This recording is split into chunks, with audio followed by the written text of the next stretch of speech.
Tammy Bruce is president of Independent Women's Voice, and she joins us tonight. So, Tammy, for those of us searching for some standard that we can look to govern our own behavior and our own judgments, what is the standard? Well, the standard is to take women seriously. The standard is to take people who make allegations, people who make statements about either violence or crime, is not to believe them out of hand immediately, because there are issues of due process and facts to be found, but you take them seriously. That's what we've asked for as women in dealing with issues like this. And this was my message throughout the Kavanaugh hearing.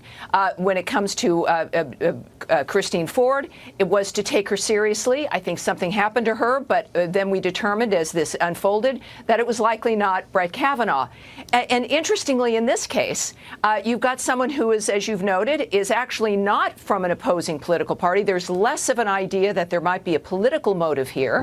And yet Ms. Tyson should also be taken seriously, but I would not say that we should just believe her out of hand. No. What this marks, Tucker, is the problem when this kind of an issue is used for partisan purposes and where a group of people look to one party to be the saviors on an issue, because then it becomes weaponized.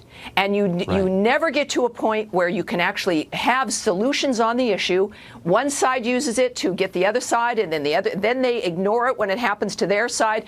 And what I predicted during Kavanaugh has come true. Ms. Tyson now is being abandoned by the very same people who said that, you know, this is the most important issue in the world, and they tried to destroy Brett Kavanaugh over this, and it happens to women all the time and every day.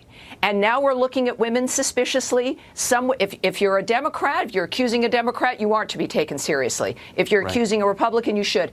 This is the problem with making this kind of an issue a partisan issue. I totally agree. It degrades and corrupts everything. It always does. And you made that point months ago on the Kavanaugh story, and you turned out to be right. This was predictable, and it is something we must still fight against, and this is unfortunately a good example of it. Ms. Tyson deserves to, at the very least, be taken seriously. Yeah, and the rest of us should, hear her out, hear the facts, assess. Tammy, thank you very much. Thanks, Tucker.